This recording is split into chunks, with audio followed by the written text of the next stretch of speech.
The Russian Empire. From frozen frontiers to imperial glory in the cold, vast wilderness of the north, a kingdom was born. It would stretch across 2 continents and 11 time zones. This was the Russian Empire, the empire of snow and steel, of czars and revolutions, of mystery and might, the rise from the cold. It all began with Moscow, a small principality in the 14th century, but the real transformation came with a fierce leader named Ivan the Terrible in the 1500s. He declared himself the first Tsar of all Russia and expanded the kingdom eastward, deep into Siberia. He ruled with fire and fear, but he set the stage for what was coming. Peter the Great, the giant who changed Russia. In the late 1600s, a towering man with wild energy took the throne. Peter the Great.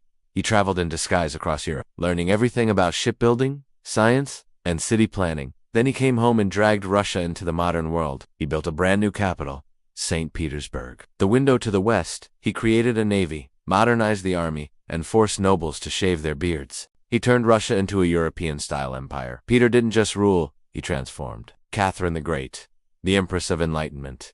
Then came a German princess, who would become the greatest empress Russia had ever known. Catherine the Great. She took power in 1762 and ruled for over 30 years. Under her Russia expanded farther than ever before, became a center of art, education, and philosophy, played a powerful role in European politics. She wasn't just powerful, she was brilliant. The empire that touched 3 worlds at its peak, the Russian Empire was the largest country in history. It stretched from the icy Arctic to the deserts of Central Asia, the forests of Poland to the mountains of Alaska, Europe, Asia, and even North America. It was a land of noble palaces and peasant huts. Ballet and war, faith and rebellion, but under the glittering surface, the cracks were growing. Revolutions and collapse in the 1800s and early 1900s, the empire struggled. Serfs lived in terrible poverty. The gap between the rich and poor widened. Revolutionaries whispered of change and justice in 1917. During World War I, the empire finally shattered. The last Tsar, Nicholas II, was forced to abdicate. Soon after, the Bolsheviks, led by Lenin,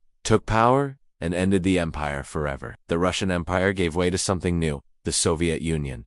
A legacy of power and paradox, the Russian Empire was a land of extremes. Cold winters and fiery revolts, cruelty and culture expansion and explosion it gave the world. Great literature from Tolstoy and Dostoevsky, legendary composers like Tchaikovsky, a sense of mystery, beauty, and drama that still fascinates today, the empire that echoes still. Though the Tsars are gone, their legacy lives on in the cities, the art, the people, and the vastness of modern-day Russia. Because the Russian Empire wasn't just an empire of land. It was an empire of endless ambition and unforgettable history.